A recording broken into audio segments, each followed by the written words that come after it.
extra towel. I drip dry. She drip dry. The following episode contains very sensitive topics such as sexual assault and suicide. Mental health can be a very difficult thing to talk about, and we feel safe with our drippies to express ourselves. Please listen with caution. Welcome to the Drip Jar Podcast, where we let it all hang out. It's me, Faith Marie. I'm Maya Monet. And it's your girl, Jasmine Christine. We are three best friends here to share our life with you guys in our 30s. And this episode, we're going to talk all about mental health, our dreams, aspirations, and it's going to get kind of deep.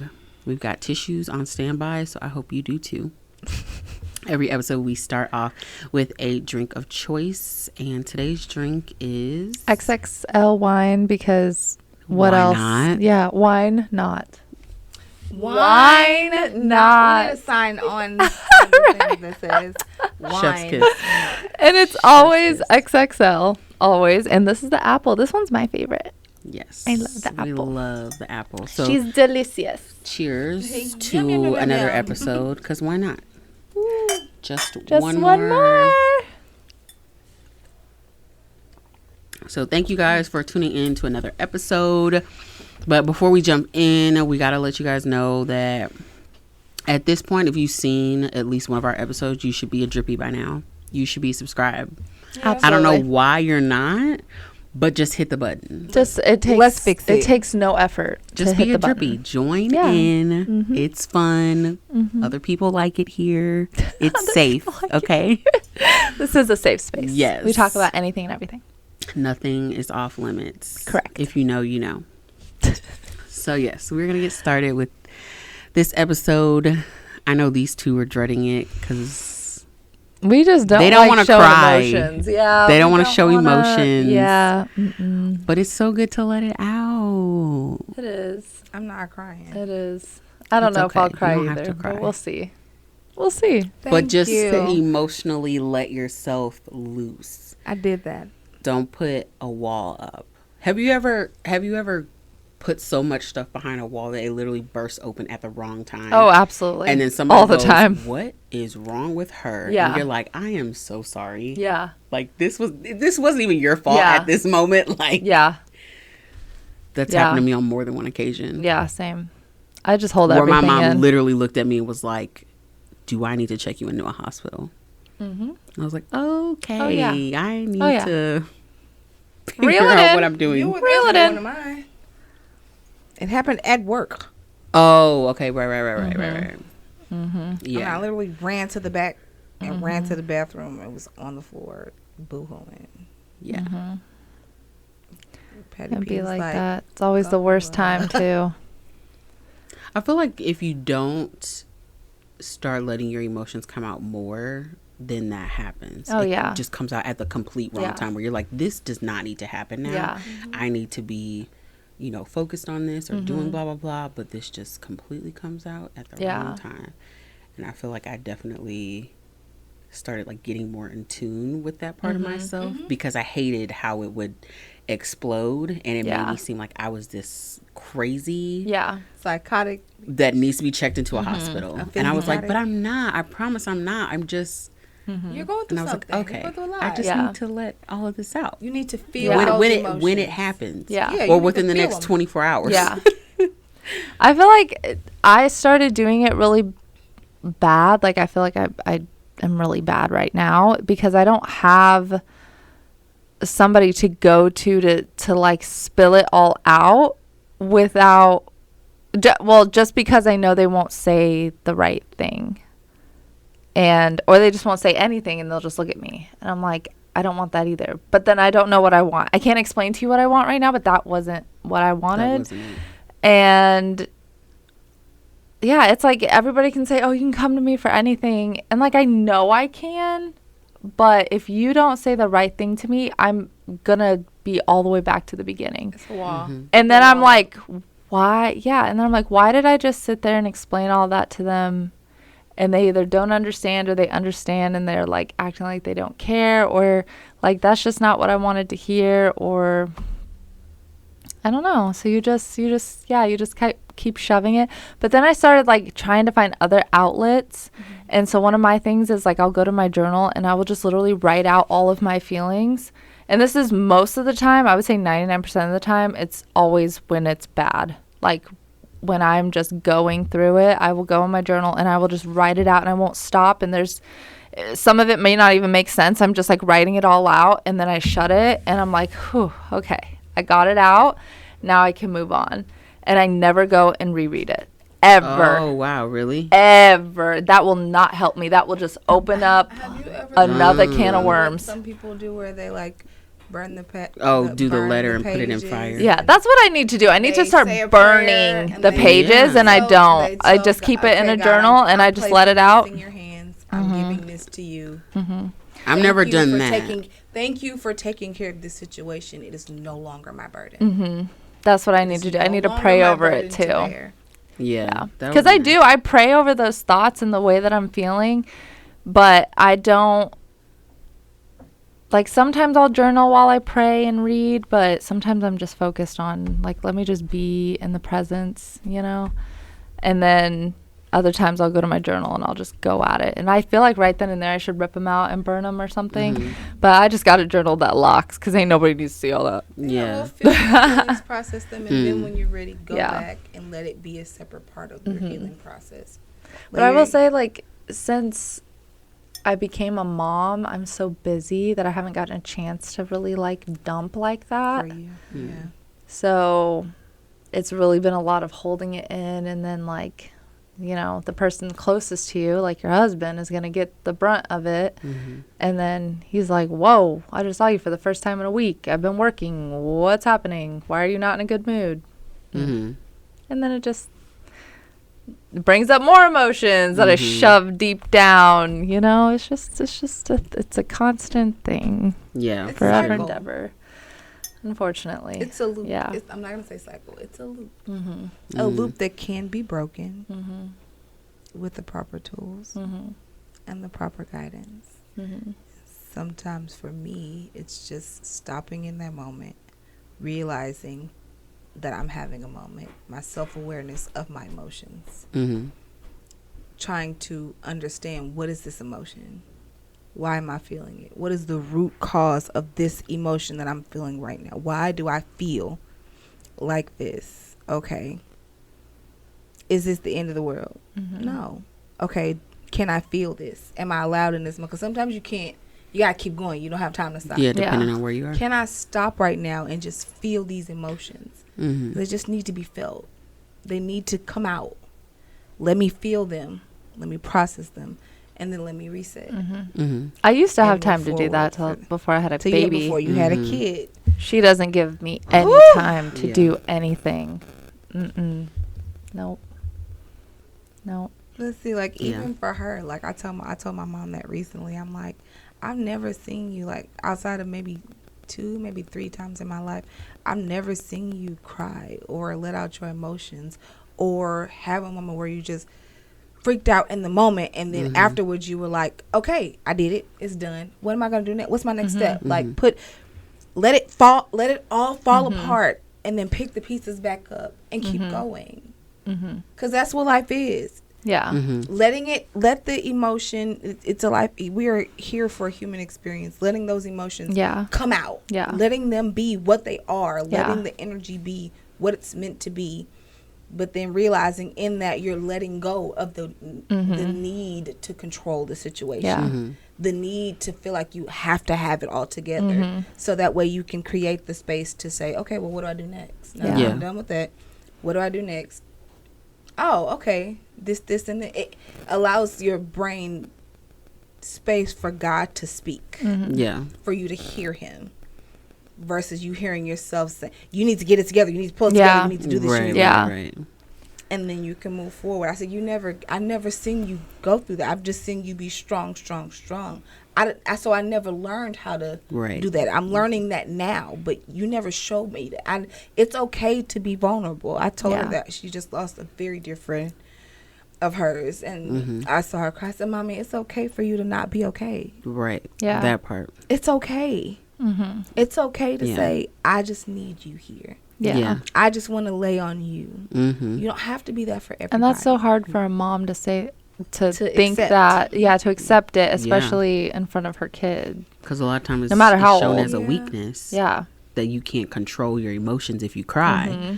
And that's actually far from the truth. But yeah, there's definitely a learned behavior. Like, you're not supposed to cry. Especially, I think, because when we were kids, we were told don't let other people, especially like if you're at school or something, like don't let them see you cry. Yeah. And as I got older, I was like, but why? Why do I have to look like this tough person? Like, I get it. Sometimes you think that, like, oh, if the bully sees you cry, that's what they want, and they want to keep doing that to you. But also, why do I have to be this extra strong person when I know that something that I'm going through is hurting me? Yeah.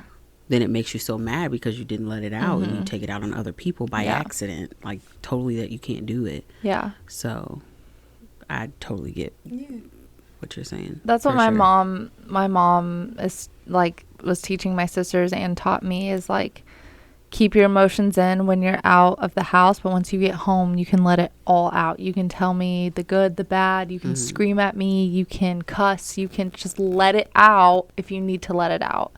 And my sisters definitely took advantage of that. I feel like my whole life I've always been like a keep it in, keep quiet, keep it in. That's why I swore my whole life that I was an introvert. I'm not an introvert. I just have a hard time suppressing, or I just suppress my feelings and I don't express your feelings. Yes. You can talk. You're fine with conversation. But expressing your emotions is not. Yeah, it's not easy. Yeah. And I married the most emotional man on planet Earth that wants to talk about his damn emotions all the time. Or like talk about me, not to just Jonah my husband real quick, but like for me, I will always feel like this is not the time to let it out. Like right now is not the time. Like we'll do it later, whatever. And something always comes up and then you forget, or like you're not in that emotion at that moment. So then you revisit it. Right. And so it's just the cycle continues. But like my husband is the epitome of letting it out at the worst times. The worst times. And it's like, you just got to be there for him. And I think that's another reason why I feel like I can't do it, because of how I feel when other people do it. And I don't even mean to do it on purpose. I want to tell you guys, you can come to me at any time and tell me all your shit. Like, just tell me, and I will sit there and I will talk with you. Like, it doesn't matter what time of day, you guys can always call me. But I feel like just because we're human, there's that underlying of like, I need to be perfect.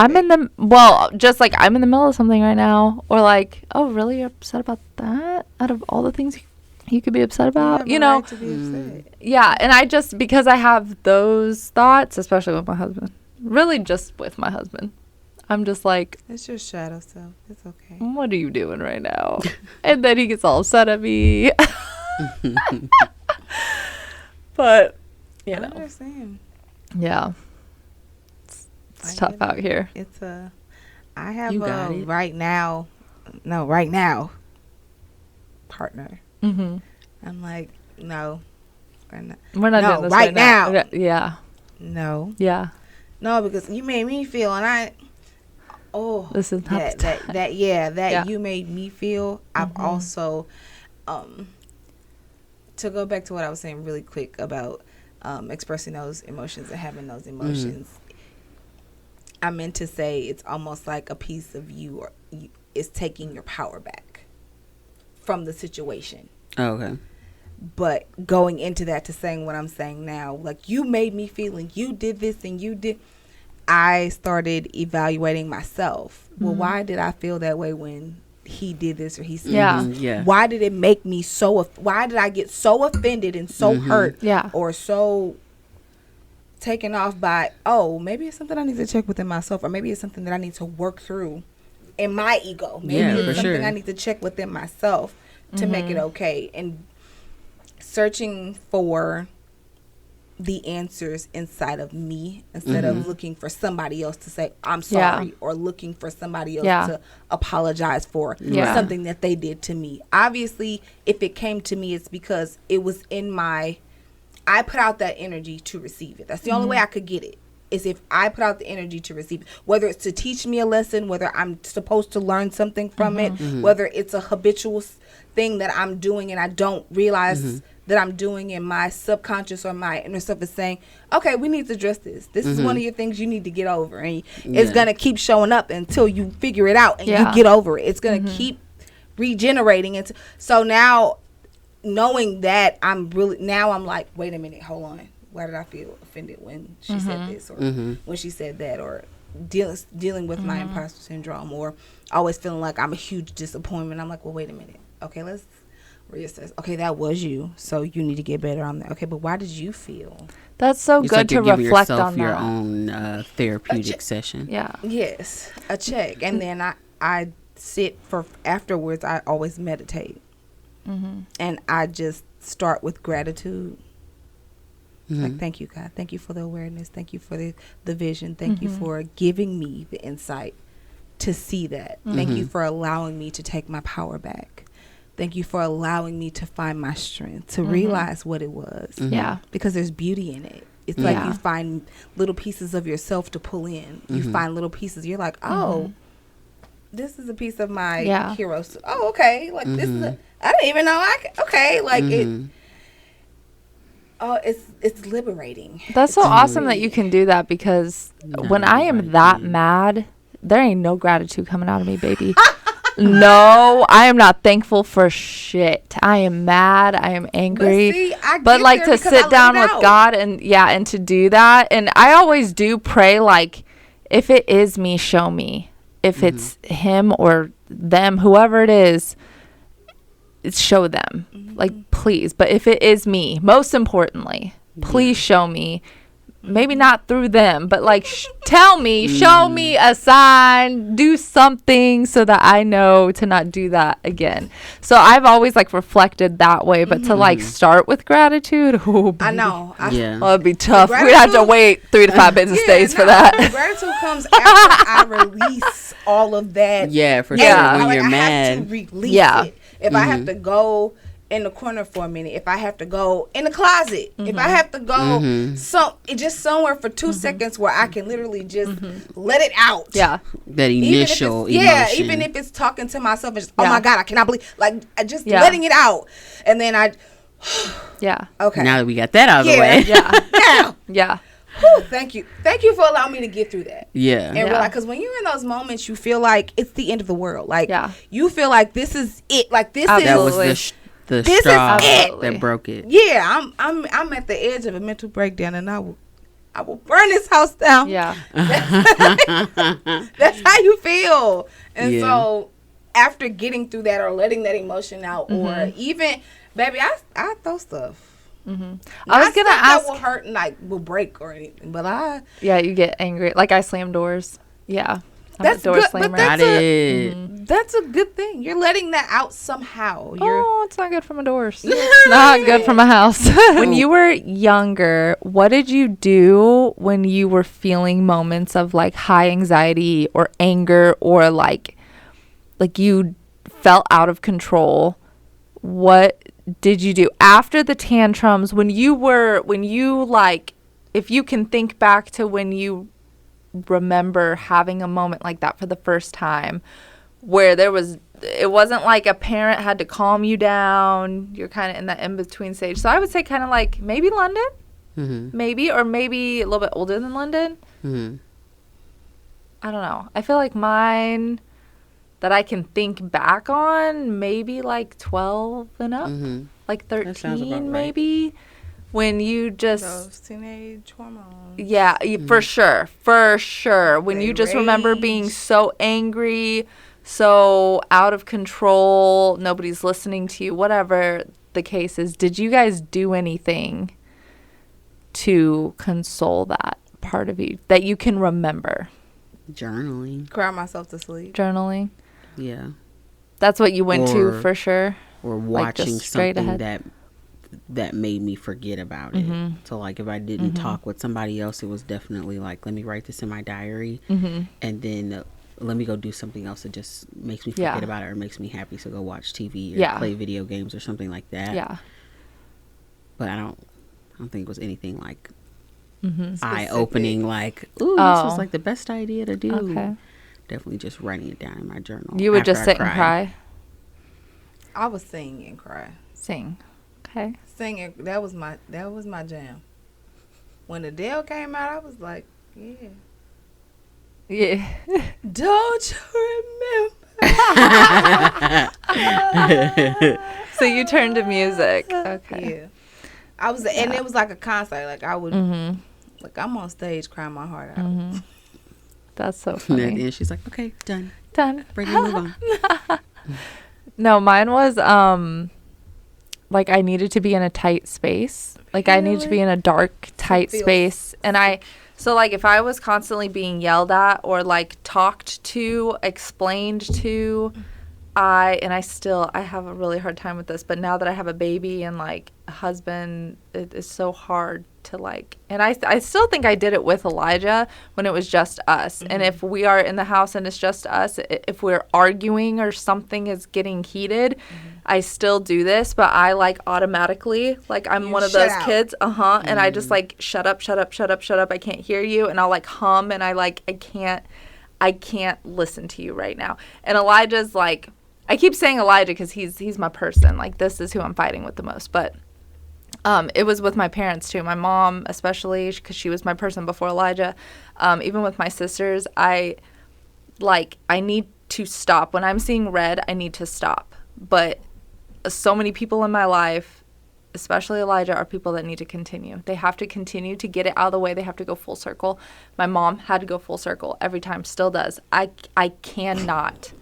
I will say things and do things I do not mean. That you will hate. You be like, you said. No, you will disown me. Like, I will be ripped out of the family. Like, I need to stop right now. Because I am really lethal. Yes. And that's the only way I'm going to feel better. Yeah. And if I hurt you so bad, and it's not even intentional, that's just my rage coming out. It's just that's how my rage comes out. And I may not even mean it, but I will just start spewing things, and I can't do that. So like I need to stop. So I literally will like close my eyes, close my ears, like make noises, anything to make it stop, and then I have to go find somewhere to sit. So I used to like hide in my bathroom. I'd shut all the lights off and I'd go in the corner. I would just sit in the bathroom. Really? Yeah. Or I would just find any room that had a door that would lock.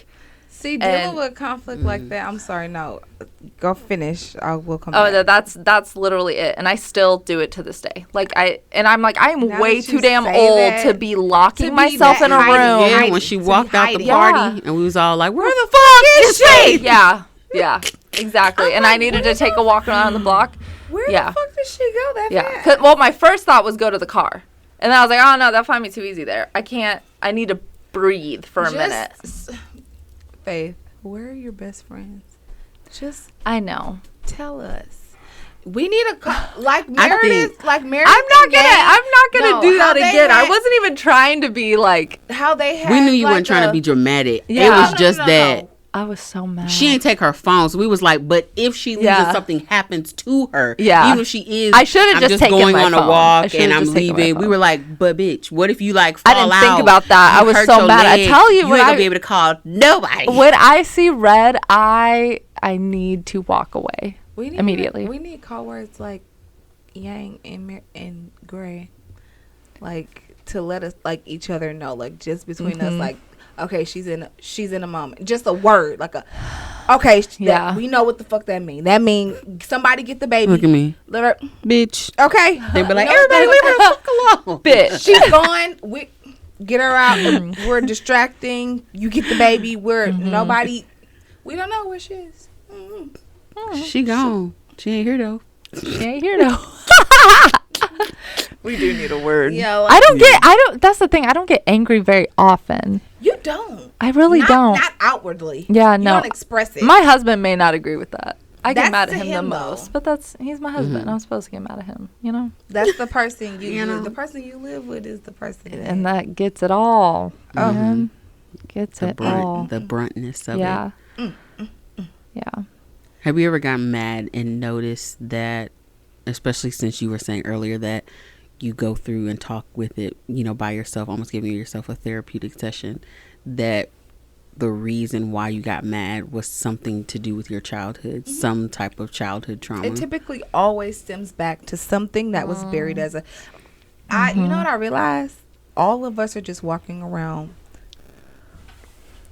with the inner child inside of us, trying to figure out how to be an adult. Yeah. All of us are operating out of our inner None child. of us know what we're doing. Whatever ever. Traumas you went through as a child, whatever you held on to, whatever you suppressed, whatever you just adapted. That just became a part of you, and you just got bigger. Right. Yeah. You never fixed it. So what would you say is one childhood trauma that you could think of that you're like, at some point this came out?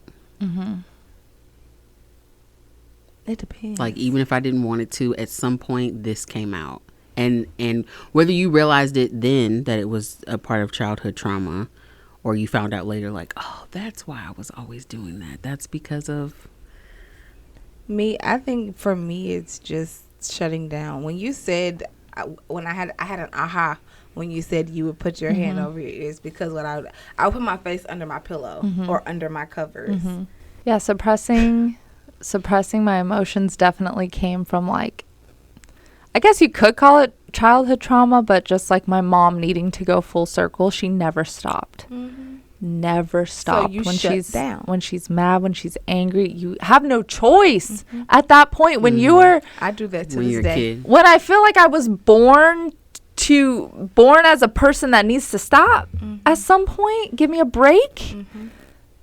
And my mom just wasn't, and it was just me and my mom. So I didn't have anywhere to go to. And until I did recall, like, oh, if her friends come over, she will stop. And it wasn't like abusive. Like, I feel like I'm sounding like she was abusive. It's just like in those moments of her being frustrated at me because I'm a kid. Just keep talking about and it. Just kept going. I was like, oh, like when my aunts would walk in the door or like whatever. She would chill. And I'd be like, oh, thank you. Oh, Jesus. Thank you, Jesus. Thank you, Lord.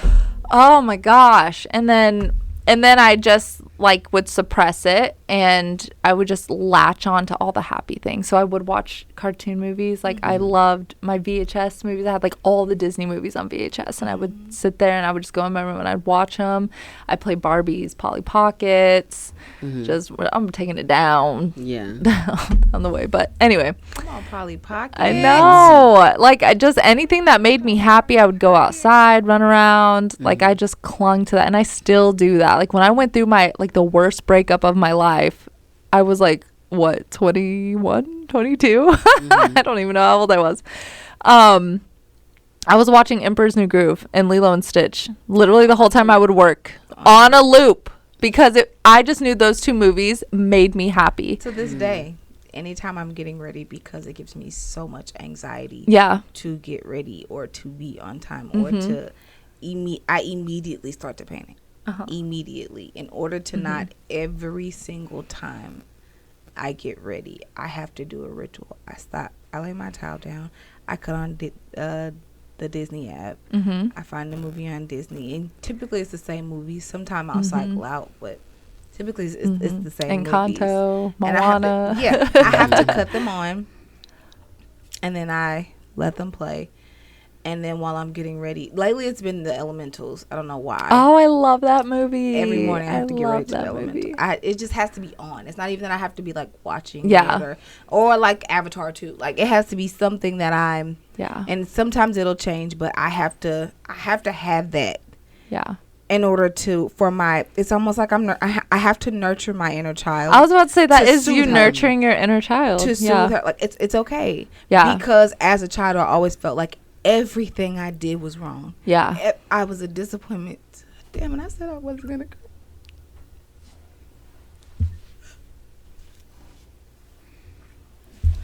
Everything I felt like I did was a disappointment, or I was in the way, or I was a nuisance, or I wasn't good enough, or I was always, I never felt like it was just... I was okay to just be. Like, I always wanted to stay out of the way, just so I wouldn't be all of the problem things that everybody told me I was, or that I was. So in those moments, what runs through my brain is everybody's mad at you. Everybody's upset at you. Just like when you were little. You're doing the same thing you did when you were little. You're still making people mad. You're still making people upset. And so I have to process and sit and let myself be and let her be okay. And I'm like, okay, I can do this. I can do this. It's okay. I said I wasn't gonna fucking cry. But it's okay to cry. So that's my for all of that, nurturing my inner child. And it's crazy because me and Jasmine could sit here and like tell you that you were never a disappointment to anybody ever, and you are not putting anybody out. We want you around. We love being around you. And we mean all of those things. But I know how you feel where it's like, it doesn't matter. I still have to, like, I still think in my mind, I'm bothersome. Like, I feel it deep down that I am.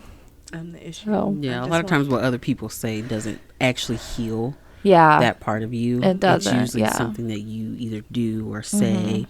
Or some situation that gives you this eye-opening moment, and you're like, "Oh, yeah, it is okay. Yeah, I am." That's why nobody should ever stop saying those things. We will never stop saying those things to you, even though we know, like, maybe it won't help, regardless. But it could be that one time that does help. It does. When you say that, it does help. And I've been like noticing that more, like even just within myself. Like, okay, take a minute. You're okay. Those people did those things because they were dealing with their own trauma. It wasn't about you. It wasn't about you. It was about them. Yeah. So you work on you. Yeah. And let that energy go. Let it go. Yeah. Yeah, for sure. Yeah. Let it go. Because it's not serving you. Yeah. And if it's not of service, then you can let it go to make space for more. Oh, look at you. We love a healing moment. I said I was not. It's usually always the person who says, I'm not going to cry, that usually cries first. I'm the biggest crybaby here, so I don't know how the fuck I said that. It's funny, though, that you say that because that was my childhood trauma, was crying. Really? I was like the crybaby of the family, so it was you're always crying about something, and that carried over into me being an adult. That, like, especially when I was younger, during like not after school activities, but I would do dance and stuff like that. And so if something happened while I was doing that activity, the one thing that was in the back of my mind was my mom always telling me, don't you let them see you cry. Didn't matter where I was. That was what was in the back of my mind, was don't you let them see you cry. So it started to build up this, okay, if I need to cry now, then I need to hurry up and leave. Or if I need to, let this out, I can't let them see me do it. So that almost made me feel like I was hiding part of myself to people. So you kind of felt unseen. Yeah, and it would make me want to, if I knew it was building up, I was immediately like, okay, nope, we got to stop the conversation. I don't want to talk about it. We're going to, talk about it another day, or I'm just going to leave and I'm just going to walk away. Yeah. And so obviously that didn't help with other situations, but that was definitely something that carried over into my adulthood, because I remembered like an argument that I had with my ex-husband, and I wanted to cry so bad. But I was like, I can't let him see me cry, that this is going to make me cry. Like, if anything, I should look like a badass to him, that he's making me feel this way. And it was towards the end of our marriage. So I knew that like things were getting to a point where like, it doesn't look like we're going to come back from this. And that was a moment that I was like, fuck it. Like, I don't care if I cry. You really hurt me. Like, this is really bothering me. And I feel like that was more of the moment that made me go, okay, like, it's okay to cry if somebody hurts you, because obviously it hurt you, it hurt your feelings. But tears are nourishment. That was literally like a lot of my childhood, especially because I was usually in the room. If it was a family function, I was usually the youngest. So if somebody older did something to me, I'm obviously the youngest and I'm probably going to cry. Mm-hmm. So you cry, and then all the adults in the room are like, you're being a crybaby, or you don't need to be crying like that. Oh, that's not that big of a deal. And you're like, but my feelings are valid. Mm-hmm. Like, I'm upset for a reason. Yeah. So I remember that was something that was like stuck in my head for like a childhood trauma. Mm-hmm. And I remember one time I was at work too, and I was going through it with my ex-husband, and it was carrying over into my work because the person that he cheated on me with worked in the same building. And if I would like see her when I went on lunch or something like that, like it would just build up stuff. And I remember one day I was crying at work in the bathroom because I didn't want to do it on the floor. And so I told my boss at the time, I was like, I need to go to the back. And I was crying at work. But the first thing that came up in my head while I was like on the floor, I was like, I can't let them see me cry. So I was like, I gotta go. Like, I gotta go right now. Yeah. But yeah, I don't feel like that anymore. I feel like if it's something that makes me upset, like I cry in the moment. Mm-hmm. But I'm usually never around people that I care if they see me cry or not. I'm usually not around people that, you know, that hold bother that much me. Merit. Yeah. Yeah. I definitely got to a point where it was like transitional, where I don't remember being like hearing people say that I cried too much or anything. So I don't remember being like a cry baby per se, but I definitely would cry every time my mom yelled at me or something like that. Like every kid does, like when you get into big trouble or like you tell me you're disappointed in me and oh God, here comes like the tears, like I'm going to cry. But then it got to like silent crying where I would just cry to myself no matter where I was. Like it could have just happened and they're sitting next to me, but I will just like silently cry. But then it just kept drawing attention to me. Somebody would notice it and you'd like wipe your face. Somebody would notice it and like, what's wrong? You like, exactly. And I hated that. Like, do not ask me what's wrong. This is not the time. Yeah. And and then it got to where it was just like constantly telling myself, Faith, it's okay. Don't cry. You just keep telling yourself, don't cry. And then it got to the point where it was like, yeah, don't let them see you cry. But I think my mom definitely taught me that, like, don't let them see you cry. Just do it at home or whatever. Yeah. But that I did get bullied a lot and stuff. So that was definitely do not let them see you like that. They affect you at all, because if they're just going to keep doing it, if they see you. So I got that from my mom, but also just myself. Just like, I hate having attention for this. I hate it. Attention for that reason, for crying. For just crying or just being upset. Like, I hate having attention for it because I don't want to sit here and explain myself. I really don't. I don't. And I know you're not going to say the right thing, and you are definitely not the person I need to be talking to right now. So then I kept suppressing and yeah. And now it's like, only if I get angry do I cry. There's no point or like extremely overstimulated. That comes from my kid. My kid. Yes, Emiliana, you make me cry. Okay, it's a real thing. Don't they all? Oh my God, she's only 15 months old, and if you don't cry being a parent at least one night, you ain't doing it right. Oh God. Hey. And I was like, how can a baby make you cry? A baby doesn't have control over anything. The fuck, she don't. Everything.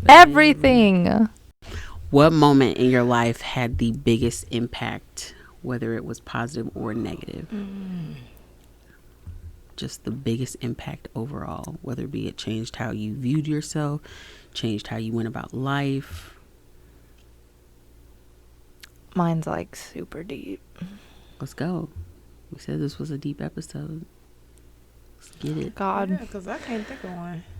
I was SA'd when I was 12 years old, and pretty much every single year that I would go visit somewhere, I was by a family member, and I think that definitely changed how I viewed a lot of things and how I viewed myself. And I didn't really tell anybody about it because I feel like you get those questions like, oh, well, what did you do though? What were you wearing? Or you feel like they won't believe you. Yeah, that. Especially because it was a family member. And this family member was very well loved. And I felt, So I felt like there was a part of me that felt like I had people to go to, but I never felt like it was the right time. I never felt like it would fully go my way. Mm-hmm. And so that's why I just stayed quiet about it until I couldn't anymore. But it definitely started those thoughts of like, because I was known as the pretty girl. It started those thoughts. That was like a big shift is I hated getting attention for my looks.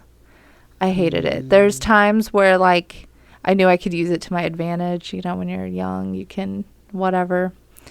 But there's other times where it was like, I don't want to be known as the pretty girl. I want to be known as like the smart girl or literally anything else. Mm-hmm. Please don't make me pretty because they're going to mess with me. That's attention that I don't want. Yeah.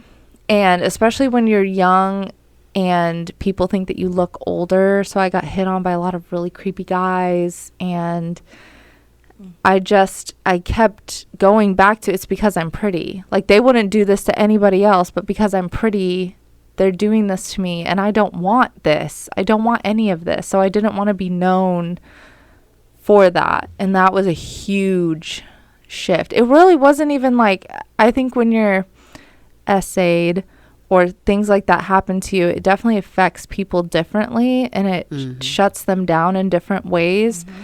And that was a huge way for me. And I wonder how much more confidence in myself I would have if that never happened to me. It wasn't taken from if that part of you wasn't altered or tainted. Yes. I wonder how, like, I feel like I'd be way more fun.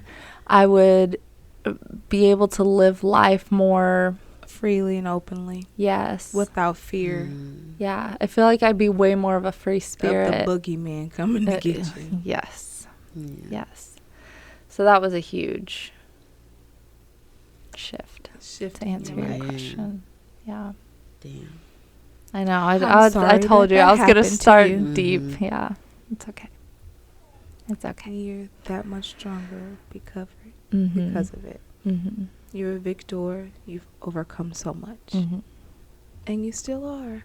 Thanks. Thanks. So, neither one of you have, oh, see, don't do this. Don't do this. Yes, you do. I've seen it already. I'm just going to give everybody their own tissue now. Just so it's on standby in case you. But you know when I get stressed out, I start ripping and folding. Yeah. Okay. She'll be like, "Oh, okay, we're gonna." Swan. She'll be like, "We're talking about this now, okay?" Okay. Let me see. Biggest impact. I would probably say. Honestly, I think it was a series of events in my life. Okay, Lemony Snicket. A series of unfortunate events. Honestly, because 2020 was like the worst year of my life. And it was a series of events that made it the worst year of my life. It was just things kept happening month to month, back to back, where it got me to a place of like, I didn't want to go through any of it anymore. And so that's why I'm like, I don't think it was one specific event.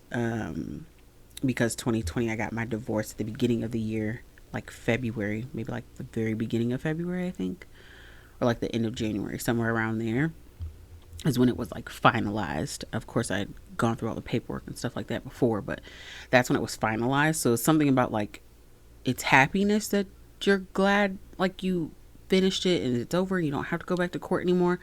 But then it's like the stamp of like, it's official. Like your marriage is over. Like it didn't work. You know, even though you like did everything. Like you almost like you lost a husband, like he passed away. Like so it's like that part. Mourning that. It's a happiness and a sadness. And then COVID happened. So then it was like, I'm away from my friends. I'm away from, you know, the people that make me happy. And I just went through that. And then my grandma passed in COVID. So then even then, like, we did the funeral and stuff, but it wasn't like you could really like hug your family members and, you know, have people be there for you like you would want them to be. So you went through that. And then I'm, you know, still trying to be a single mom during that. And then that same year I had a cousin pass. I had a coworker that I worked with pass. It was just like back to back to back. And at that same time, I think I was trying to hold on to this relationship that I had started with this guy, and towards the end it was kind of like going nowhere. And I kind of talked about it before where it stopped because basically I just knew that the relationship wasn't going the way it was before. And so that's when I asked him, like, we're not really doing the same stuff we used to do before. Is there something wrong? And then that's when he said, well, I just don't think I find you attractive anymore. And then that kind of reopened up another wound of like me from my marriage. But also I felt like before I got married, any of the relationships that I was with or that I tried to be in, because I've always been pretty much a bigger girl. Like, obviously I'm not as big as I am now, what I was back then, but I was still always a bigger girl. So I always thought that the people who were with me for something other than them liking the way that I looked or that I was attractive to them. Okay. So I always thought it was something else that I was doing or saying that made you like me, not because you just looked at me and was like, wow, that girl is pretty. I'm attracted to her.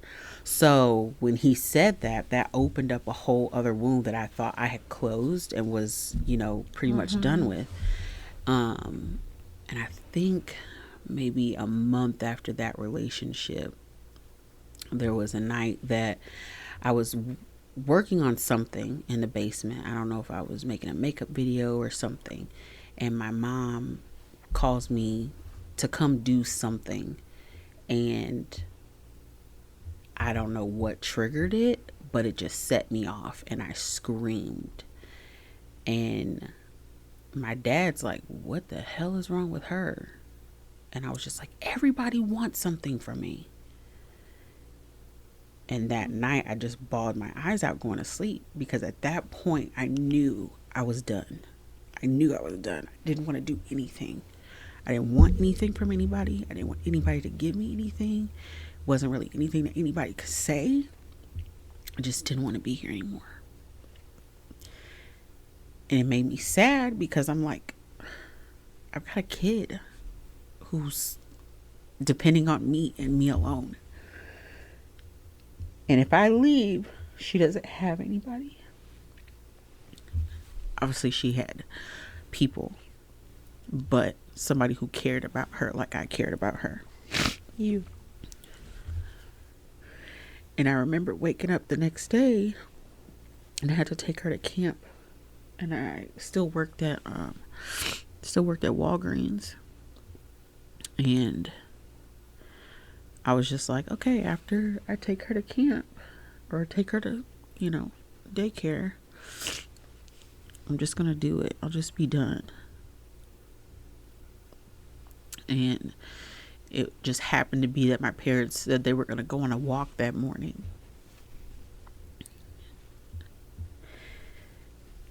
So I was like, okay, when they go on a walk, I'm just going to do it. Then they come back, they'll find me. It'll be fine.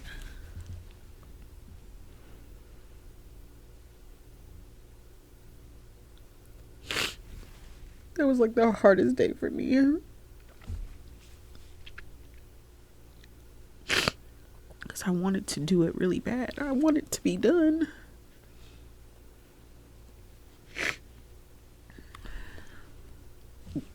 Obviously, I'm still here. So I'm grateful for that. But thank God. When I tell you, that morning was like the hardest day of my life.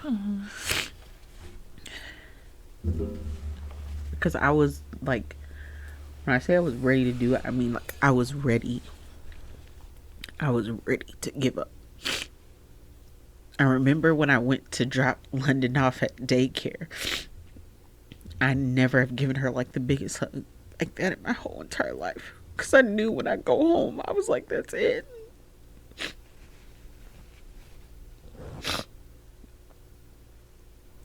And of course, she didn't know. She didn't, she didn't think anything of it. She was just ready to go have fun with her friends and be at daycare. But I was like, no, this is it. I felt terrible as a mom, but I was just like, I can't do this anymore.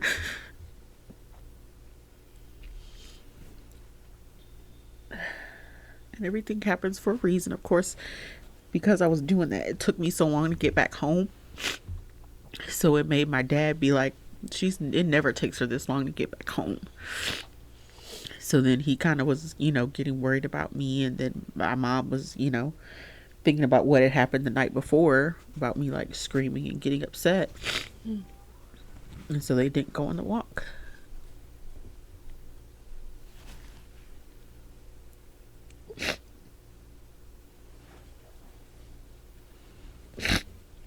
And that is why it's so important for parents to pay attention. At that point, for anybody to pay attention. That's why it's so important. For somebody. Yeah. Oh, man. Yes, it wasn't your time. Thank God. When you didn't have the strength, he sent people to help carry you. As he carried you. Yep. And now look at you. Doing it, girl. I'm trying. You're going to therapy. Would I be lying if I didn't say that those thoughts have come back more than once? When life has gotten extremely hard. That's just a part of your life as a human. That's a part of your journey. But now you know you're strong enough and you have the tools and the resources and the people that love you to know that that's not the answer. Because we can't do it without you. That. Man. So 2020 is not the best year for me. Yeah. But you made it through, girl. Yeah. But now you have a story to save other lives. You have a testimony, baby. That's right. Yeah. That's right. To pass on. That's right. To other girls that feel the way you felt. And to let them know that this too shall pass. Yep. I don't ever want anybody to feel like that, though. And we never. That was like the lowest part of me that I like. That's why when I feel like I'm getting back to that place, it scares me. Like really bad. I know what that feels like. So the minute something triggers that or makes me start to feel that bad, I'm like, all right, I gotta go. Since I have a therapist now, I like immediately call my therapist. I've called you guys, when it's like getting, to that point. Do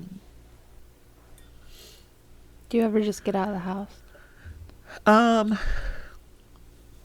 I've never thought doing that, only because I feel like if I can't get a hold of it, I'll do something while I'm gone. Okay. And I'm like, it's probably better that I stay here where there's somebody. Yeah. Oh, that's good that you know to never put like yourself alone. You're holding yourself accountable. I'm trying. You are. You're doing honestly, if it wasn't for London,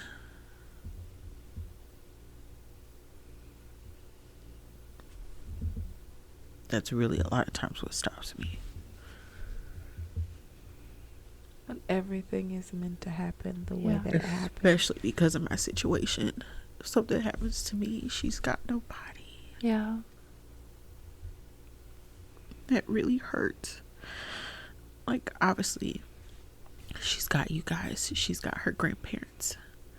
but I don't ever want her to grow up and be like, you only get one mom. Mm-hmm. I don't have my parents, or that's usually what stops me.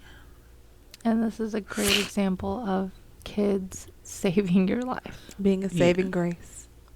And that's what they are.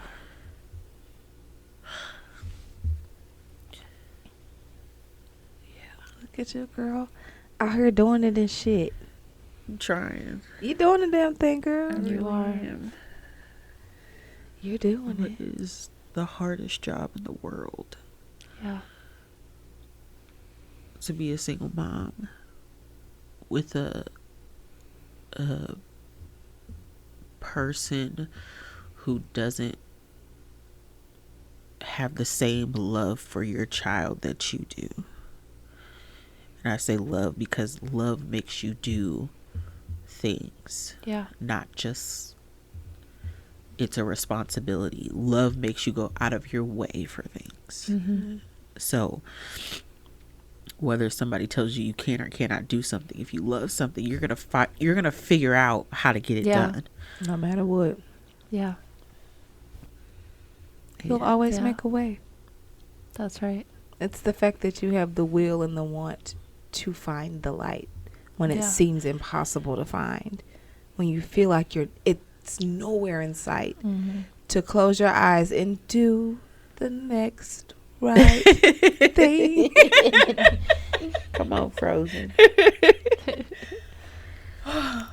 You do it. You're doing it. And that's what life is. Step by step, day by day, emotion by emotion, second by second sometimes.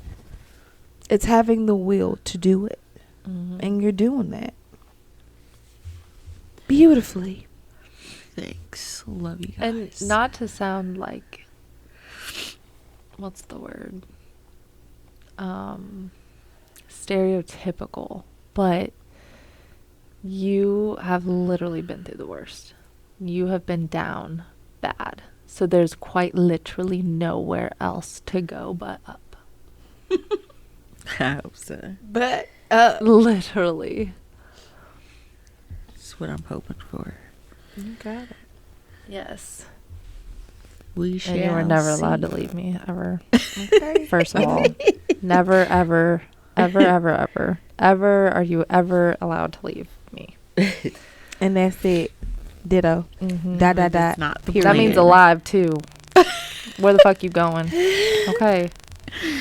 So let's just breathe for a minute. Let's all come back to. Take a deep breath.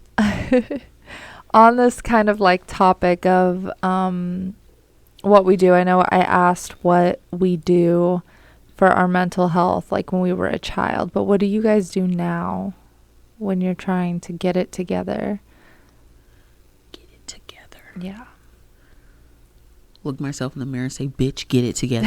Just kidding. Like I know you said you talk to your therapist. Absolutely. And then you on call a weekly basis. Yeah, and you call us and you go to the gym. I feel like that. Yeah, that helps I would definitely say me going to the gym more now, because I was going before. It's not like I stopped. Right. I was going 3 times a week, but now I go 5 days a week.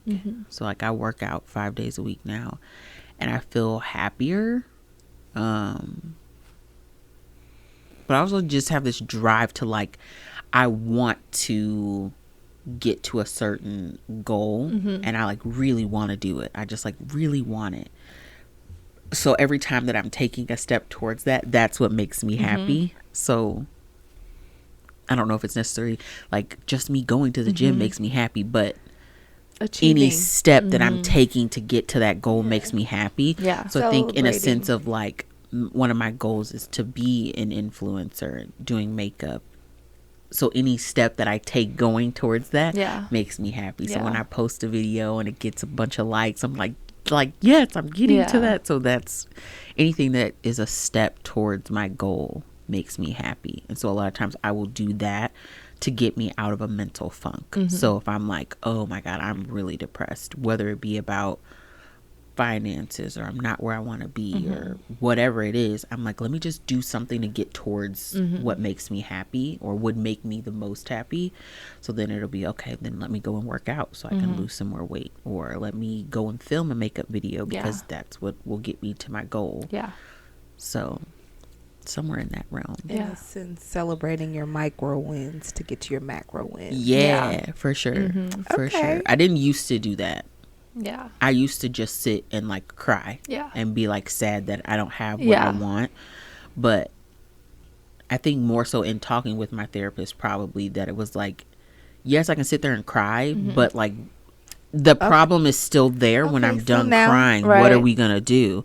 So it's like, okay, let me not cry because I really want to wear these type of clothes, or wear this brand, or look a certain way when I take my photos. Me crying about it ain't gonna do shit.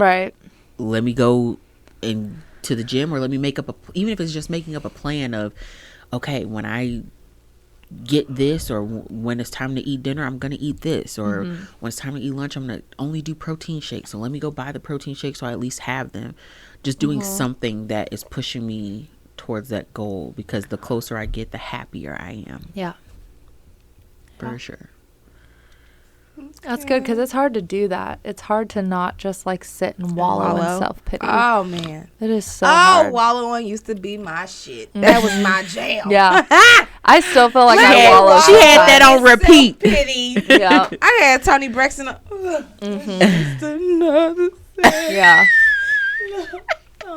ain't even heartbroken. I'm just heartbroken about life. I know you be meditating though. Oh yeah, that's your thing now. Oh yeah.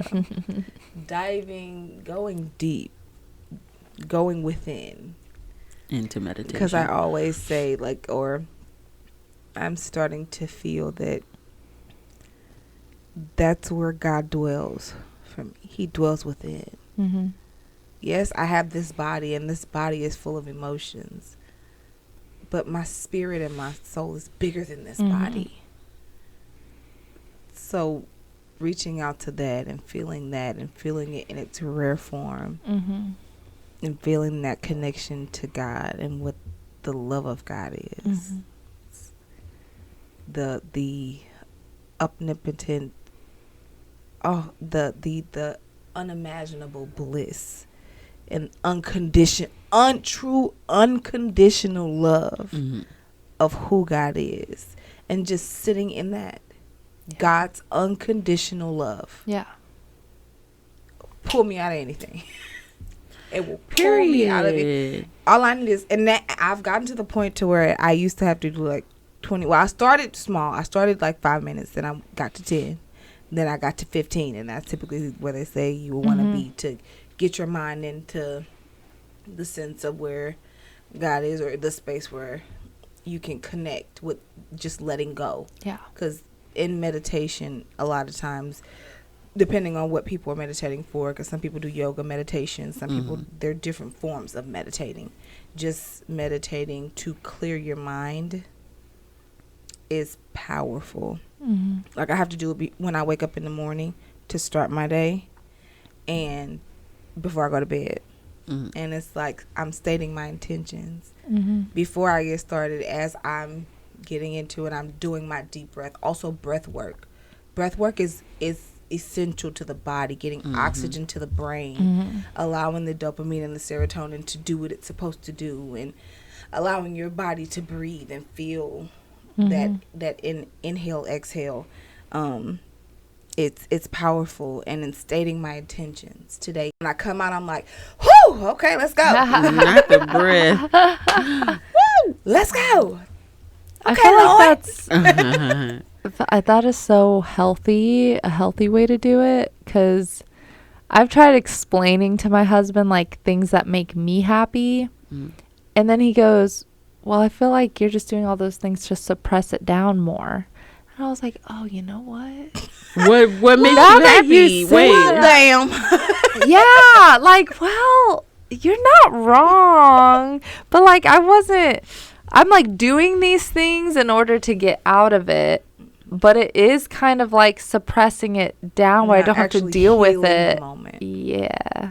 But like when you're like meditating and stuff and you're like really pressing into God, that's definitely going to put you in the right mindset and help you hear his voice. And intimacy with I'm God. definitely not doing that as much as I should. I have my moments with God, but I don't press in like that. And that's what I need to do, because if I did that on top of all the other things that I do, then the other things I do wouldn't be so much suppressing. Mm-hmm. But I just go straight to those things, and those aren't going to give me the answers. Those aren't going to, not to sit here and preach, but that's just the truth. Just go away. Yeah. Makes me happy, or how I get out of like a mental funk, is I've been listening to a lot of audiobooks. I love reading, so any reading audiobooks, that's my jam right now. Yes.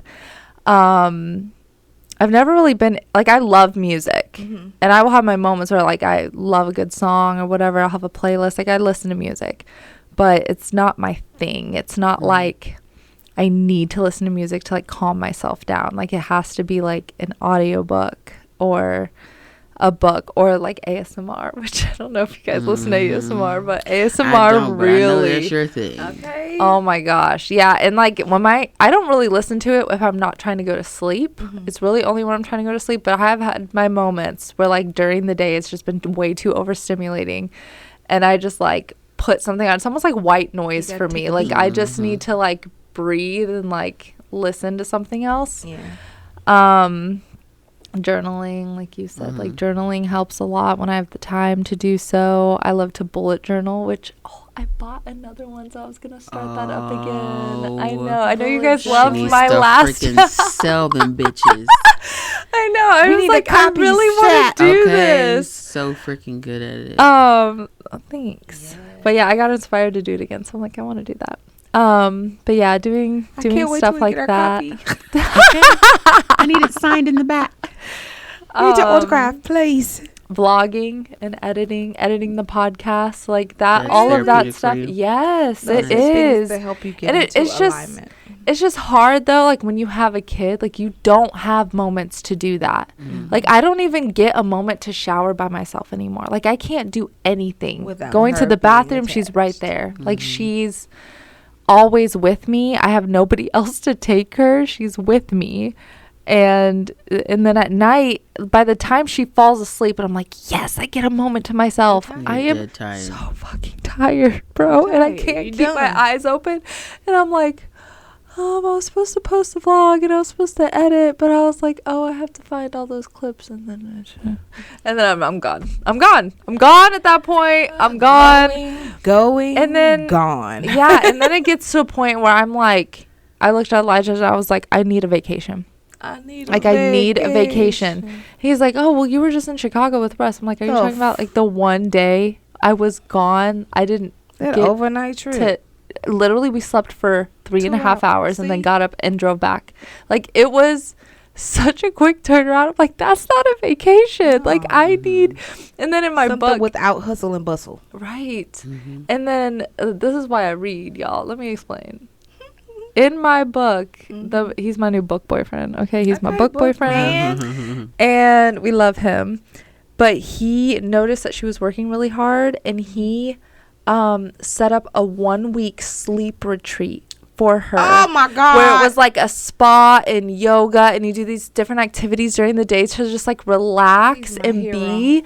And then you get to sleep however long you want for a whole week. And I was like, I would fuck. Nobody loves me like that. Like I need somebody to love me like that. That's what I need. Professional level sleep. Sleeping makes me happy. Yes. Sleeping makes me so happy, but that's definitely like a suppression. That is another like one of those childhood things that I would do. I would just go to sleep. I would do anything to make myself go to sleep. To turn it off. Just to shut it down. To sleep. Yeah. Yeah, and then I'd be like, when you first wake up, you don't remember, and then like 5 seconds later, you do remember. Everything, and you're like, that's why. And you just roll over, that and makes sense. Now I get it. But also, like, you know, when you like fall asleep, just crying your eyes out, or you're so angry and you're just like, oh, and then you fall asleep and you wake up and you don't have that feeling anymore. Like it will come back probably, but like that feeling just like kind of goes away because you're just, you have the feeling of being sleepy. Like you just woke up. You stop the momentum. Everything is vibrational energy. Going to sleep and also meditating is a form of stopping the momentum of whatever is going on. So while you know me, I gotta stop it. You need to stop right now. Yeah, while you're sleeping, the momentum has subsided. But the moment you wake, that's typically, if it's too bad, I will say I have to take a nap. Yeah, and then I wake up and then I meditate as soon as I wake up. Because your brain is still in theta. It's still in that hypnosis state. It's still coming out of that sleep. And it hasn't registered the things that you didn't put away before you went to sleep. It hasn't picked it back up yet.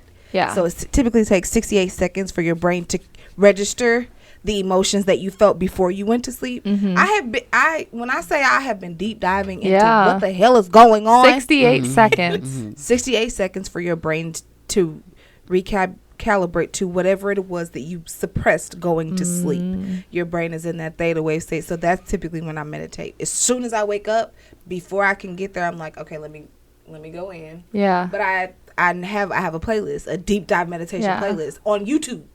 Like I just go to it on YouTube. Yeah. And I play it in my ears, and I'm like, even if it's just 5 minutes, even if it's 3 minutes, it allows me to it allows me to put my foot before it. So that way, when I'm dealing with it, it's almost like shock absorbers. I think I've said that before. It's like, it's not as bad, or it doesn't hit me as bad. Or you ever been through something? I get up. Yeah, you ever been through something and they're like, damn, you should be really down there. And you're like, it's just not really fazing me. Like it's almost like things bounce off of it. It doesn't absorb it. Your subconscious, it can deal and process and calibrate and deal with things and compartmentalize things better. Yeah. It's like you have a clear view of everything. That moment happens for me whenever I get by water. Yep. So my place of like tranquility. Like, where could you be where just nothing else in the world matters? Yeah. Water at the beach. Yeah. Mine just has obviously to be water. We don't live like by it could be a pool. It could be I need to hear water. So the sound of water. Of the waves. But if I'm actually able to physically lay my eyes on a beach, sit in the sand, and look at the ocean, that's my place of, I don't care what the fuck is going on behind me. The whole world could be burning behind me. As long as my eyesight is focused on the ocean, it doesn't even matter. That's what meditation does. So that's my... It does just that. That's my place. So a lot of times... I will at least like once a year try to get to a beach because I know what it does for me as my place of like clarity and making everything else feel like it's not that big of a deal. Reset. It's where your brain resets. That or dancing. I had a song, but I'm not gonna do it. Me listening to music and dancing. I think that's why I enjoy going to Zumba so much because obviously I can't go to a club every single day of my life.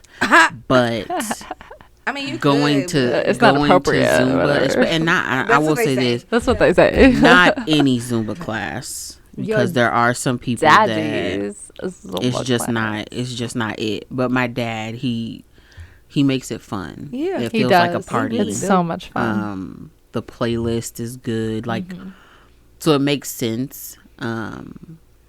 It's organized, but the class all over the place. Yeah, no, it's definitely like you ain't like hold on now. Wait a minute, no. Yeah, no, and so me going those 3 times a week to Zumba. Yeah, and sometimes I even go when I don't feel like it because I know afterwards what I feel like. Feel better. Yeah, because of the music. That's and a form of dancing. Alignment for you. Yeah, so that is my weekly way to do it. But then my like factory set, if you will, is going to the beach. That's so funny that you say that.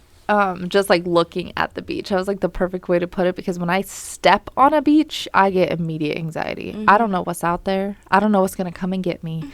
I don't like it. There's sand everywhere. I get anxiety. I don't like it. But I need to see it. I need to be in a place where there is said beach. And I will go on the beach. Don't get me wrong. I'll have fun. But I will have anxiety a little bit. I'll be a little bit stressed out. But I feel that way when I get inside of a hotel room. something about being inside of a hotel room it takes is me a like while to adjust. I have to. like I just feel like I can just let it out, just let it hang out. That's why you needed one for Mother's Day. I know. Somebody had to go graduate, Nathaniel. Oh my God. Thanks for that. I'm proud of you. Yeah. No, love you so much.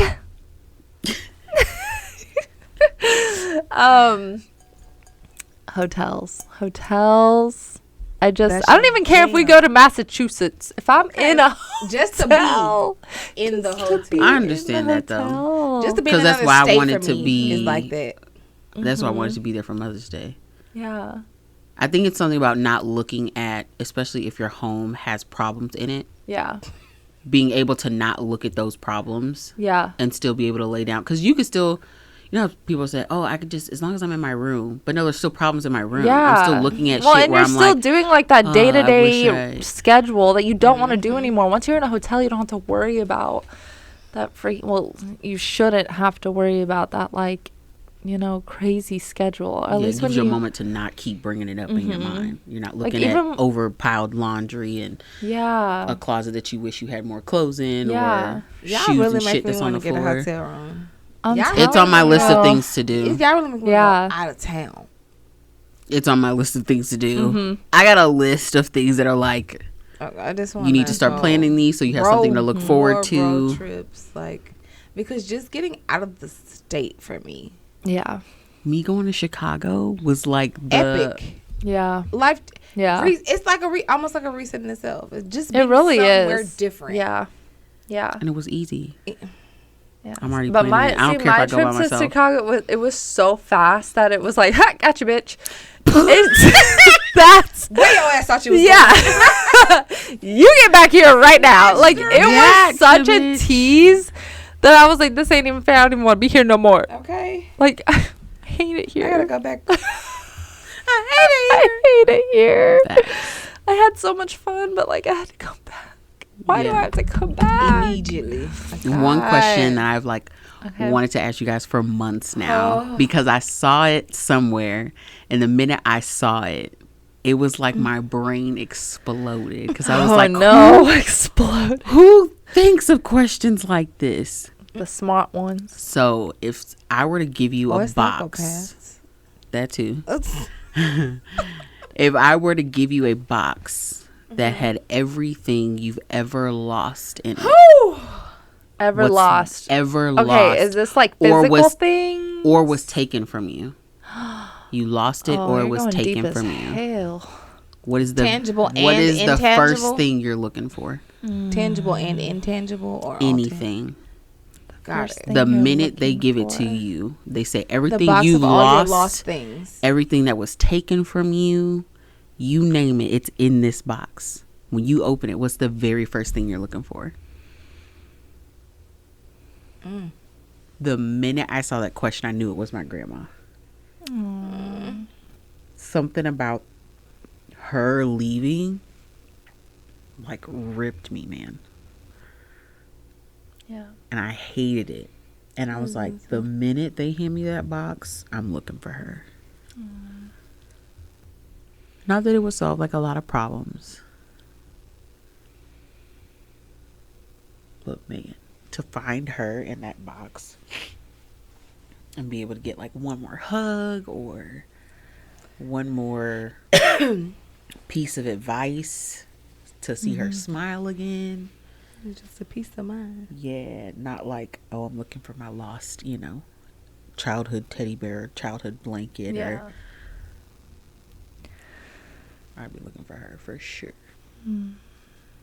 Honestly, my first thought, I feel like this is one of those questions where you're gonna like lay in bed thinking about it and you'll be like, nah, I wish I would have said that.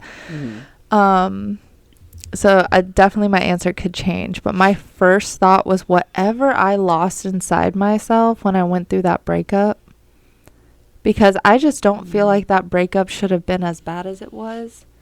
And when I tell you it wrecked my soul, that was one of those, like, I don't even want to be here no more. That was one of those moments for me. Wow. That was And he wasn't even that great. That's the thing. Like, it wasn't like he did something like incredible for me. But I just, I loved that man. For some reason, I loved that man. And it still hurts me. And it's been like 10 years or something like that. Like, I just. The energetic balance. You poured more into him than he did to you. I did. So he held the power. And so when he left and he ripped that and he rippled the effects of the power that he held. Yeah. You were left with the brunt. You were left with the damage versus had you broken up with him or had you just cut ties without him hurting you at all. Yeah. You would have took back the power. And I never got to take back the power. But you still as can. much as I want. I mean, I can, like, personally, but I just wish there was a moment, and I think that's what it is. Like, I just want to just sit both of them down and be like, do you know what you did to me? Like, I just God, and it doesn't even matter. Even if I got that moment, they still probably would not get it. They'd be like, what the fuck is wrong with you? It's been 10 years. Because it's not for them, it's for you. I know, and that's the thing. Like, that's what I have to get past. It's like, I've never not forgiven somebody the way I've never forgiven him. And it's why? Have you ever, out of all the things that's happened to me, forgiveness isn't for them. I know, but and that's crazy to me. But like, have you ever asked God to show you what it is, to show you that peace? I have. Remember, I'm so sorry, I don't mean to cut you off, but this is the prime example of what I'm talking about. Remember when you're not gonna know what the fuck I'm talking about. Remember when Elena was trying to erase Damon and she couldn't. She was sired to him. And Alaric kept trying to erase her memories and it wasn't working. He's like, that's not the moment. What was the moment? And she kept having to go back and relive those until she found the moment that took, and then she was able to throw it and just take it all away, take it away. And then he was able to watch, and it took forever. God, that moment. See, I knew you would get it. I knew you would get it. Ooh, that moment. And I was like, yeah. Oh, I was a mess. No, you're gonna want that. Don't do it. Oh, man. Moment. And when that last tear dried up and she came back out of it, that was it. But I'm not saying. I feel like God has shown me so many moments, and I could sit here and spit them out. Like it's like I know better. There's still something. That's why I say whatever's in that box, like I want that back, because I don't know. Speak it to your soul.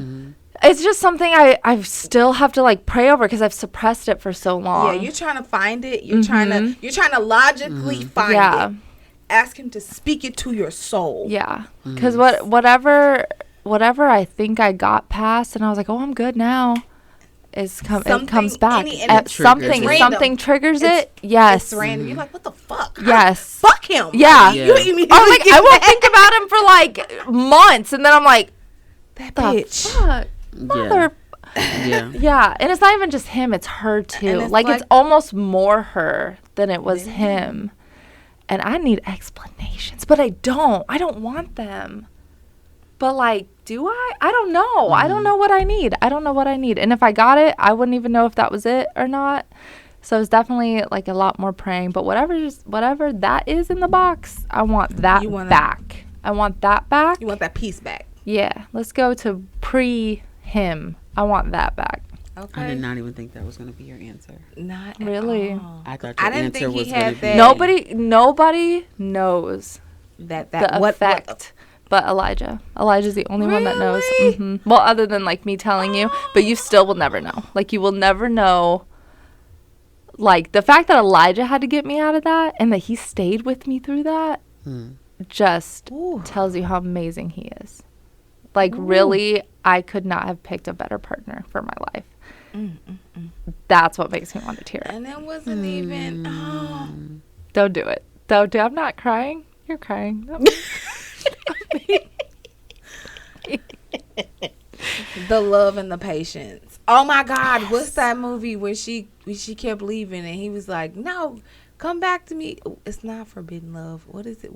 The Notebook? No, when she kept wanting to leave and Elena, who the character who played Elena was her mother, and she died. Redeeming Love, my favorite book of all time. That is my favorite book of all time. That is what that. That is. Yes. You have to want to stay. I'm going. I'm leaving. That finding is her way back to him. Perfect example. And when what happened with came back, he was there waiting for her. Girl, when I say I boo-hooed. Listen, when you read the book, it's 10 times worse. I'm just saying they didn't do justice in that movie. That movie did. And that movie got me too. They just didn't do it justice. Like you can't.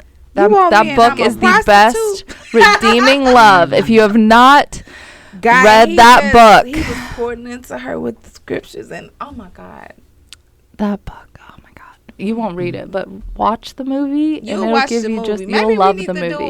Maybe we need to do that needs to be. We've been saying that, but I know nobody we need to put do it on the calendar. Hey, this weekend we ain't got no plans other than my mom's birthday, which I'll figure that out. Ain't nobody we can put it on the plans. Come on, we got to do a movie marathon. It's free, $99 at my house.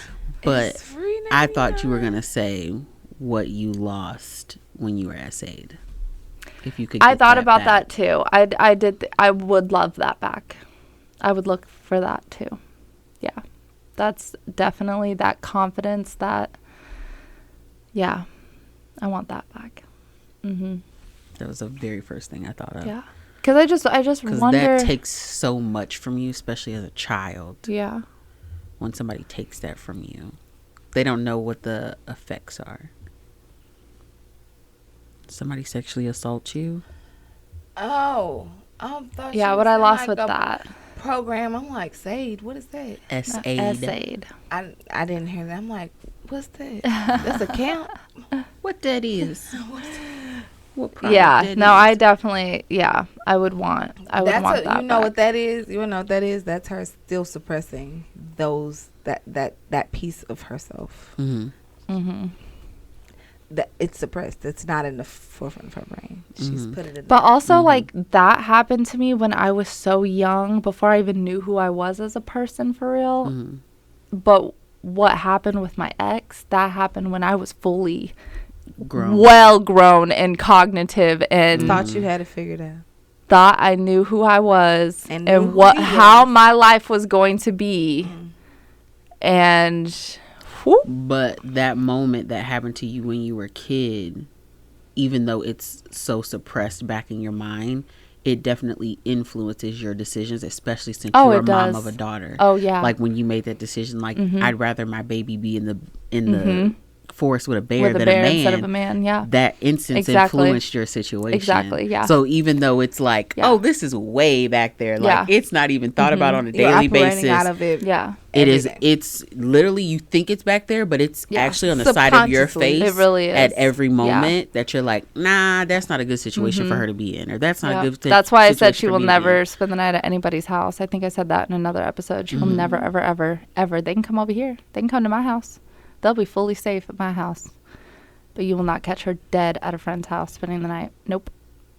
Nope. And them street lights come on, you coming home, baby. But yeah. That's why I was like, I'm sure that's got to be the first thing she's looking for. Yeah. No. But no, I get it though. Yeah, but like I said, it could change. Like it's definitely one of those questions that as your life goes on, you really sit back and reflect. Like, what did I lose? Who did I lose? What do I need back right now? That's a good question. It is. Mm-hmm. You still never answered it. I still don't have an answer. You don't know what you'd look for? What's the first thing that comes to your mind? Just the very first thing. Let's say it was all people. They said, this is a box of every single person that you've lost. Who's the first person you're looking for? I have so many. I couldn't pick just one. Really? All of my grandparents. No, obviously you want all of them to come out. But like the first, as soon as you open it, you be like, I'm looking, like, where is... There's nobody that you're like immediately like, I want to find that person. No, I want them all. Gotta catch them all. Pokemon. Gotta catch them all. Pokemon. Gotta catch them all. My grandparents as a collective. Okay. All four of them. Okay. Gotcha. Whatever your hand can grab, that's what it'd be. Like the claw. The claw. Yeah. I've never been able to like. I would stretch my fingers out so far. to grow now. Yeah. Give me some duct tape, bitch. I'm catching everybody. Yeah, I can't. One thing that I don't want to say that because that's going to make me cry again, and it's too late in the day for all of that. I got enough tissues to last. You know what I wish you'd look for? You better not say what the fuck I was finna say. What is it, girl? Your confidence. My KOYC.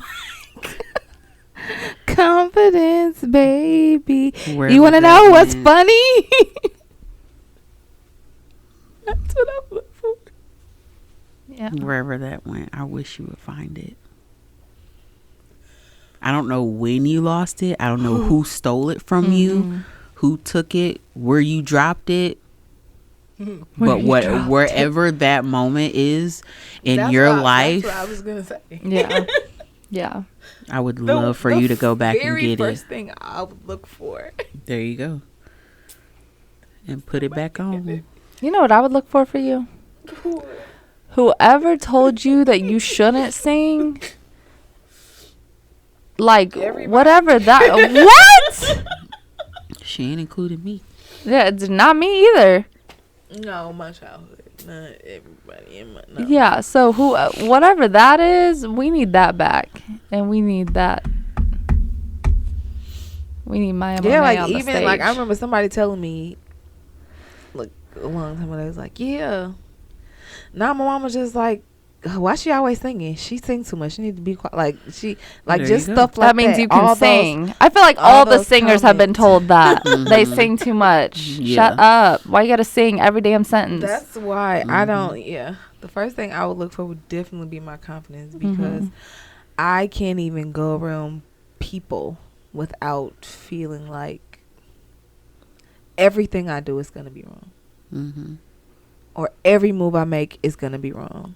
At every moment of every day, every single move I ever make, in the back of my brain is, should I not done that? Why did I do that? And I know people deal with that on a daily basis, but sometimes for me, it's debilitating.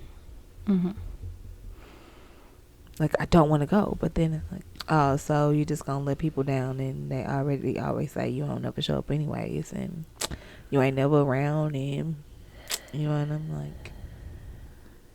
Screw all of you voices. Yeah. Screw you. That's right. Need to find it in a box. Wherever that is, we need to find it.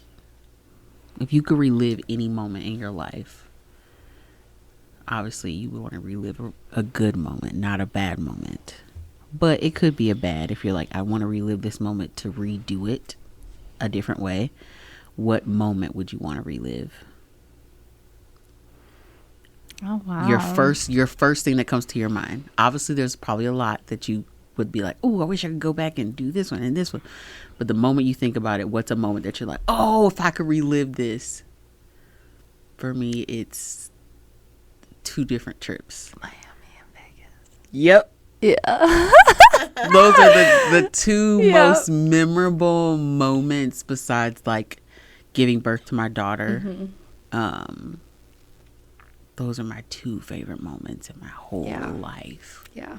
Miami and Vegas. So good. Boy, so time was had the best. And the Miami streets. Like literally this podcast came from the Miami trip. Yeah. So to relive that from start to finish. It was just I wish we could redo it right now at our age. Like at our age now. Oh my at our God. age now. If we could just go back and just redo that whole trip from start to like finish. It was just, like literally from getting to the airport. Getting to the airport and we're sitting there. We're in the airport trying to put our makeup on to go on the trip. Like us sitting in the airport. We're going to put the picture in. You have to send it to me. Oh my gosh. Yes. Like us doing our makeup on the plane. I don't us even meeting remember up. that We were part. going there because our best friend Dallas, she lives there. Yes. Oh my gosh. I was so excited just to get to see her again. I'm like going to the clubs the times at the beach. We went to the beach and we weren't even supposed to be there at that time. You're in welcome. The pool after hours. You're welcome. That was epic. Oh my the gosh. Beach at night. It was so epic. Everything about that trip. There wasn't anything about that trip that I didn't like. Yeah. Every single moment was Poppy. I was thinking about when Poppy. she said Miami. I immediately thought about I regret never. I don't know, doing something. Even if it was just speaking to him face to face, just something. So going and getting him a drink, food, so something. I just love Poppy. Everything. And mine was probably like when we all got to Ohio for my wedding, like those days leading up to the 1 or 2 days. Yeah. That was fun. Before, like the rehearsal, I wish we could and then do that, the wedding day. Just like a trip. Like, yeah, because I hated that y'all weren't staying at the house with it. Like, I know, I hated that too. But y'all were at his parents. Like, we got it, but like it would have been so much more amazing. It would have been and then we had like a huge like honeymoon suite for them. Oh my God, we definitely could have done it bigger if we had the money to do it bigger. But just the fact that all of my favorite fucking people were all together, and you will never get that again. Like my bachelorette party too, that's another one. Like all of my favorite people together, like all of it. And I could have added and subtracted some people, but God, I always think about that, and I just tried to like savor that moment, soak it in. Yeah, because you never get, this is the one moment in your life where people do come together, and you don't get that moment again. You don't get married again. Like, I mean, you can. Yeah, we probably will. We will have to. At the end of that bachelorette. That's what made me feel like I was. We have a picture of that too. I can put that on there. We did that shit. Oh my God. Oh man, I had a hard time. I had a hard time with that bachelorette party. That was. I did not want that to be over. That was my favorite ever. Oh, that one God. Was fun for sure. When you have all your favorite people together, it's just so magical. Because then you grow up and life happens and people move and you never get to see them again, or you stick with them on Facebook and stuff, but it's not the same. It's just, I love that. Whenever I'm in moments where I know, have you ever been in the moment and you know, oh, this is good? Yeah. This is good. Write this one down. Write this one down. I, especially me getting older now, I immediately try. It's weird because you're trying to grasp onto something it's air. Yeah, it's intangible. But I'm like, oh, hold on to this. Hold on to this. So like the last time that happened to me was at the Chris Brown concert. Like me being at the concert with my brother was a moment for me. Yeah. Like we don't get to do that. Yeah. So me being there at the concert with him and he's like singing the songs and I'm like videotaping us because I'm like, I want to be able to relive this moment. That I was like, I was grasping for air. I was like, please don't let this end. Like, please just stay for like another hour. That's why I vlog. That's why I take so many pictures and my phone's always out. Like, Faith, and enjoy the moment. Like, put your cameras down. I'm like, no, this is why my cameras are out. It doesn't last. I need to see and experience this again. I need to. You are very, you have a gift of capturing. I try in the best way. I need to. I feel like, because some people are like, no, when you pull a camera out, it's like taking away from the moment. But I feel like it is adding to the moment. I feel like it's appreciating the moment. Because you do it to where nobody knows, but not in a creepy way. Yeah, knows, but you do it in a way to where, like, I didn't even know she fucking had the camera out. So you're getting the raw authenticity of that moment. And you're capturing it in a frame shot. That's what I love, that there's people out there that just walk around and videotape people's lives. Yeah. Because that, like, you're taping it for me and I get to still be in the moment and fully experience this. So I love those moments because, like, I saw so many people at the concert just, like, constantly filming themselves. And I was like, it's great that you're filming it, but film it in certain moments and then put your phone to the side and just be like, I'm just here. Like, I'm enjoying this second. Yeah. And that's why I was like, okay, if I'm taping this, I'm only taping 30 seconds and then that's it. Because I just want to be in the moment. Yeah. So like I do the same thing for like Christmas. Like I'll just set my phone up because I'm like, she's not going to be a kid forever. But I would love to go back and see her excitement of opening her gifts and being with the family and stuff like that. Yeah. Exactly. Like I wish we could have had somebody follow us around in Miami and tape us the whole time. Follow us around in Vegas. That would be could you imagine looking at videotapes of us in and out with glasses on at the table right now? I would give anything to see that on tape. Me too. I would be crying laughing on the floor if you could see video of us sitting in and out with glasses on. We're still somewhat like wet from the pool and we're like this, just y'all, we need to find shoving our faces to do that, so like capture our moments so we could like put them on the priceless. Us walking on the beach in the dark where we're not supposed to be at all. Jasmine drunk off her ass, rolling in the ocean, rolling. I would pay somebody an obscene amount of money, to have that on tape. Moments. Yeah, so good. Those moments.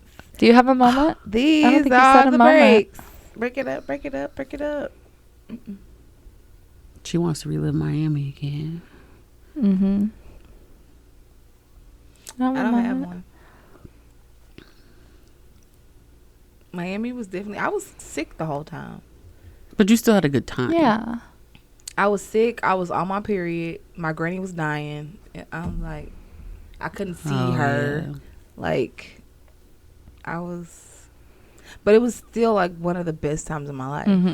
Like, I'm glad that I chose to lean in and not let everything like ruin the trip for me. Yeah. It was a time. Honestly, anything that has a phrase, I want to go relive that moment. Oh no, it's so funny. I want to relive that moment. What the fuck is she talking about? The Miami moment. Even if we could just go back to that one moment of Miami. Just our one. And right after Miami, we partied with like I just need that 5-minute moment of us. And right after we got back from Miami, we went and saw Faison Love and then partied with him afterwards. Bruh. His number's still on my phone. Who are we? We went to his Airbnb and hung out with him. Our life is a movie. It's not real. It's not real. It was fun. Somebody else is writing the story. But like, it's not real. And then how did it happen? His manager. Because we were on the plane. No, we were on the like plane, in the airport. I was like, "That's Faison Love." She did say that. I was like, "No, that's not. I was like, "Yes, it is." And then she was like, "Go ask him." So I went and asked. Yeah, Maya just went right up to him. Yeah, it's me. He's like, "What you think?" I was like, "Yeah, yeah, that's how it happened." Yeah, and I was like, "No, shut up! Oh my god!" Yeah, and then he fell in love with me. We're gonna insert some pictures from that night. That was really fun. That was literally right after Miami. That was. I still have a picture of us meeting him at the airport. We were flying back home. Yeah, and I went to the bathroom, and then he asked for my phone number and said he was playing at the comedy club. At Helium, and we went to the show, and then we went backstage. He said he wanted y'all to come backstage, so we went backstage. And then afterwards, we went back to the Airbnb. And his manager cooked us tacos. He kept trying to give us manager. Your tacos was it. Your tacos was it. Yeah, they was. They were so good. They was so good. He's like, I got $20. And he's like, okay, I got this $100. Every time he said it would go up. That was definitely, that was a moment. And then the other girl, because she was funny too. Vanessa Fraction. Vanessa Fraction. I love her. She was funny too. So funny. She was sitting there, she's like, okay, y'all cool. Yeah. It was really just like chill. Like nothing happened. There was no drinking or anything. We were just chilling. He fell asleep. I fell asleep on the couch. Next thing we were supposed to be watching something on TV. And when I say he was snoring so loud, I was like, bruh. I just went over and got on the couch with Candace. And then we woke up at like 4 in the morning. Candace Collard. We just slept on the couch like this on each other. And then we got up and left. Yeah. And wasn't no drinking, wasn't no party. It was just a good time. It was just a good time. It was just good energy and good. We was listening to freaking gospel music at one point. I remember we were already drunk because I remember being very. We were drinking at the Helium. Yeah, I remember being very. Yeah, we definitely tipsy. had some drinks there. But I remember everything from that night. It was a fun night. That's what I'm saying. Miami just needs to be relived from start to finish. Like literally the moment we got to the airport all the way till the night after we came back. Like everything about that was bomb. Dang, y'all. Memories. Well, you guys got to let us know in the comments the favorite memory that you have. Yeah. I also want to know, because it was such a deep question, what would you look for if you was given a box that had everything that was lost, stolen, or taken from you? What's the first thing you're looking for? I would love to know what you guys think. Yes. But don't forget to hit that like and subscribe button. You made it all the way to the end. You might as well do it. Yes. It doesn't cost you anything. I'm just saying. You done saw us vulnerable at this point. Okay. Come on. Period. Ugly cried. If you don't hit that at this point. Please and thank you. But yes, don't forget to follow us on Instagram and TikTok, the Drip Drive Podcast. We love to post some behind the scenes, new clips. You never know what'll make it on there, but definitely follow us on there. And what they got to do, Maya? They got to tell a friend to tell a friend to tell a homegirl to tell another friend. And the barista. To subscribe and to watch the Drip Drop Podcast and become a wet face. Drippy. Okay. We love our drippies out there. Thank you guys so much for being a part of this family as we grow. And we hope to see you guys in the next video. Cheers to 100. Yes. But thank you guys for watching. We'll see you guys in the next one. Love you. Bye.